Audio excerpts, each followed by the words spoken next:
Good day everyone! We're here at Fort Santiago.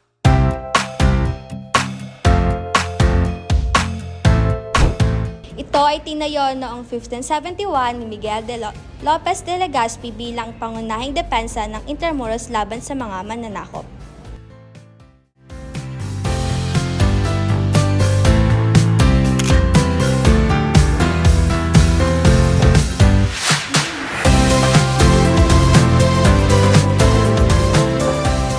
Habang naglalakad tayo sa mga sinaunang pader na ito, parang bumabalik tayo sa nakaraan.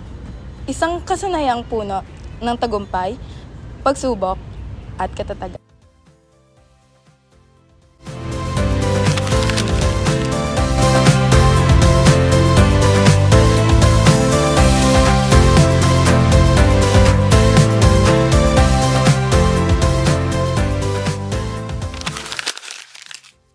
Dito itinulong si Jose Rizal noong 1896 bago siya barilin sa Bagumbayan. Dito rin isinulat ni Jose Rizal ang kanyang huling tula o tinatawag na Mi Ultimo Adios.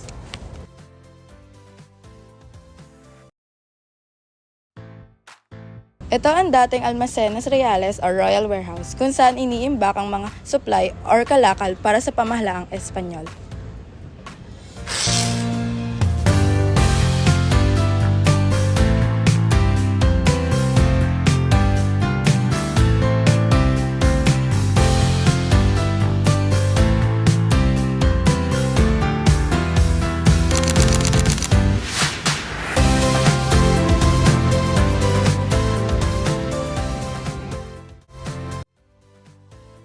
Baluartilla de San Francisco Javier, itinayo noong 1662 ay bahagi ng depensa sa tabing dagat. Kalaunan ginamit ito bilang piitan noong World War II. Noong World War II, maraming Pilipino ang mga pinahirapan at ikinulong dito sa Fort Santiago. Dito sa Walls of Martyrs, makikita ninyo ang mga pangalan ng mga nakaligtas at mga pumanaw noong World War II.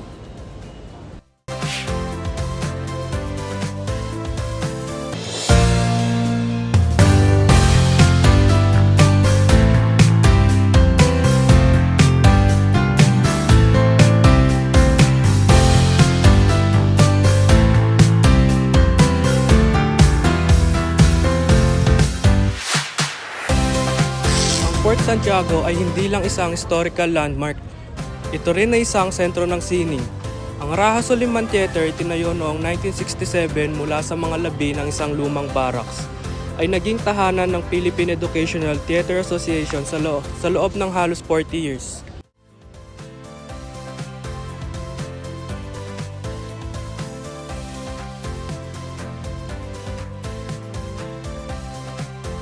Ang orihinal na Santiago Gate ay nasira noong Battle of Manila noong 1945. Ngayon, ang natitirang relief carving ni Santiago Matamoros, ang patron saint ng Espanya, ang makikita rito.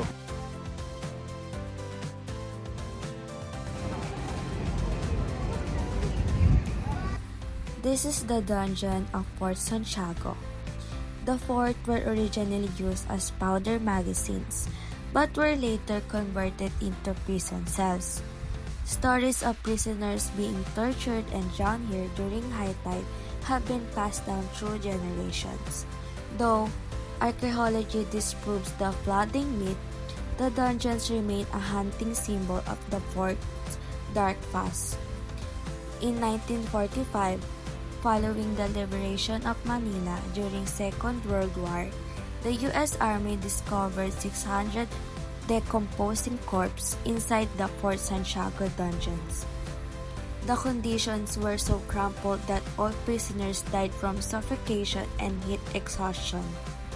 The bodies were eventually buried all together on a site near the dungeons, which is now marked by a white marble cross.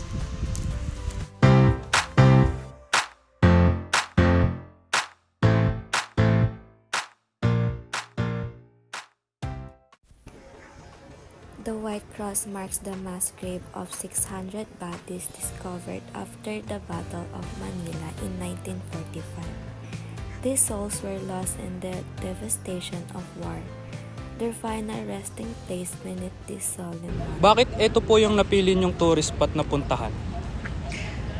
Actually, pumupunta lang kami dito pag day off namin. Maaliwalas kasi yung place. Malinis, tapos, Parang kakaiba siya Oo. dito sa metro. oo, di ba, parang Historical sa city, all modern, tapos maraming sasakyan, at least dito, parang nare-refresh ka, ganun. Kasi it gives you a glimpse of the past. Parang, Matuturing niyo po ba tong isang art? oh yes, oo, super. Ano pong parte ng lugar dito yung pinakagusto mo at bakit po? Saan ba tayo pumunta? Yung sa may harap ng cathedral. Actually, yung cathedral, it's Yung cathedral. yung cathedral talaga. Aside from it's a church where people pray, it's a solemn place. Ano siya, yung structure ng simbahan, I don't wanna say aesthetic, pero maganda kasi tingnan. Ay. Unang tanong po, bakit nyo tinatangkilik yung lugar na to? Tinatangkilik kasi ito makasaysayang lugar.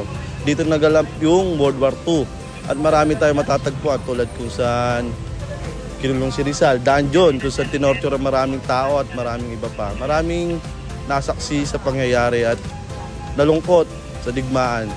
Kaya tinatangkilik kasi makasaysayan at makabuluhan. Ilang taon na po kayo nagtatrabaho dito? Mga 5 buwan, almost 5 months.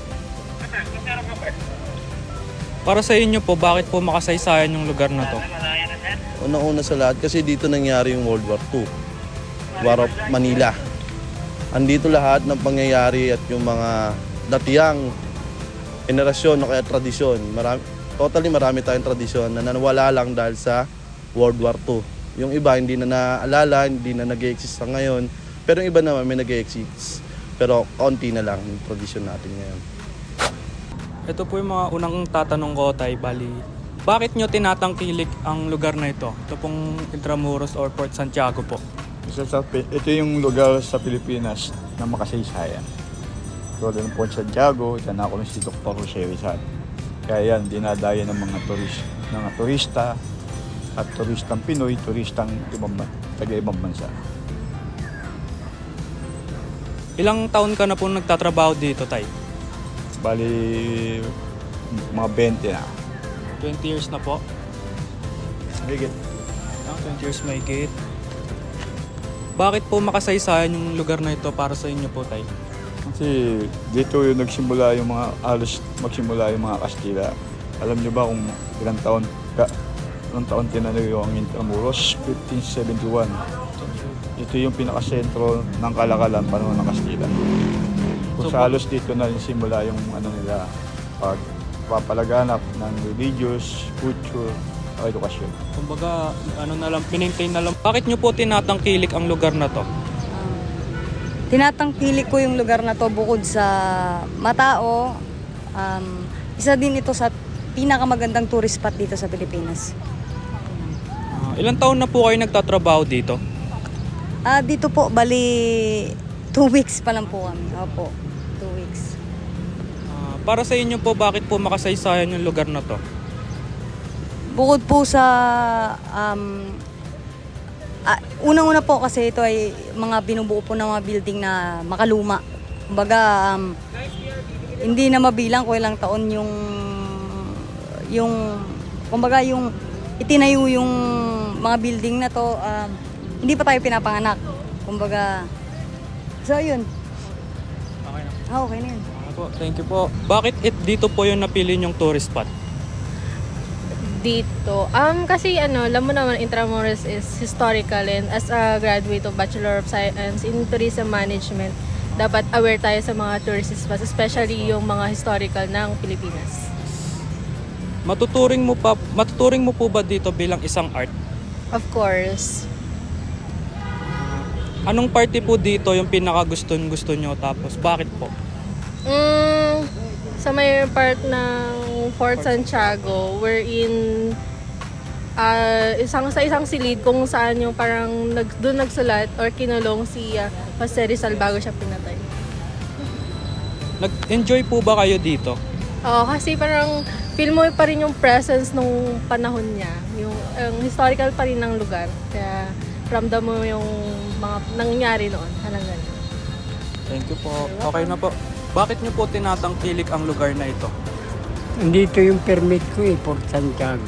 Okay lang po. Kahit po yung dito na lang po sa buong. Dito talaga ako tinda ng ice cream. Ilang taon na po kayo nagtatrabaho dito? Vendors ako, 32 years na. 32 years na po kayo nagtitinda dito? Para sa inyo po, bakit po makasaysayan yung lugar na to? Maganda kasing pasyalan dito sa loob. Nandyan yung Museo ni Rizal, Tanjong, saka yung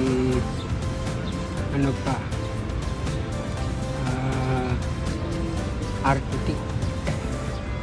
Nandyan yung mga drawing ng architect. Okay po. Thank you po.